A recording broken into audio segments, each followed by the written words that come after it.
Hello everyone, my name is Zach Crossman. This is Project Management and Assessment 3, Week 1, 1306. We were asked to talk about the difference between web apps and native apps. Some of the big differences are, as stated in the reading that came with this, with web apps, you have access to your information on no matter what device you're on, because the app isn't actually stored on your phone. It's stored in a live server somewhere. Bad side to that is it's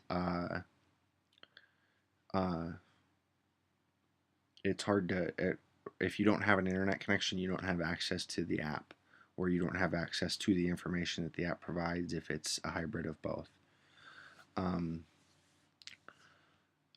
Another great thing about web apps, though, is they're a little cheaper and a little easier to build. They're a little faster to build than native applications.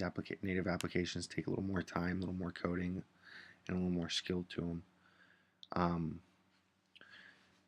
Web applications, as stated before, are a lot more easily updated, as you can just upload the update to the server, and then every time they come on to the app or go onto the web app, it automatically updates at the same time. I mean, they're automatically using the updated version, because it's not actually on their device. But with native apps, as I said before, if you're not, like, I live out in the middle of nowhere in the country, and I don't always have internet unless I'm near my house with a Wi-Fi spot. So for me, a lot of times I prefer native apps because I have access to them and access to the information at all the time, anytime I need it, when I need it, wherever I need it. But it is kind of a pain in the butt to update, because all of a sudden sometimes you'll have 15, 20 updates to do, and it takes forever, especially with a slower internet connection, or which can also be extremely spendy if you don't have a Wi-Fi connection, if you're updating off your network and you don't have one of the plans where you get unlimited data, you know what I mean? Some of the downsides to the web apps, though, is you don't get push notifications from them.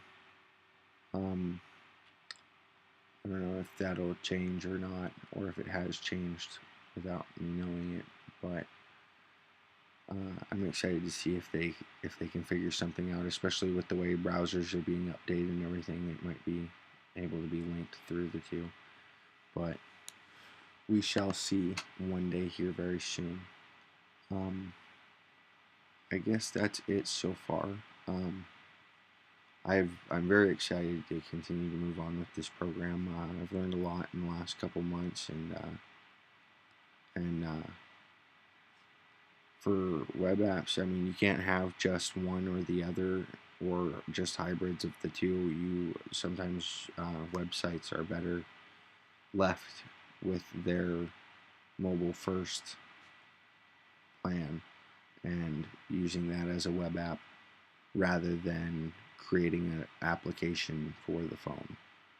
It's cheaper, and sometimes it's just a lot more feasible for websites and stuff. But for other programs like games and such, you would have to have no choice but to create a native app for it. So, well, this concludes my video. It's getting a little long now, and I can't think of anything else to talk about. I've run out of points of things to talk about on my sheet. So thank you for listening and watching, and have a nice day.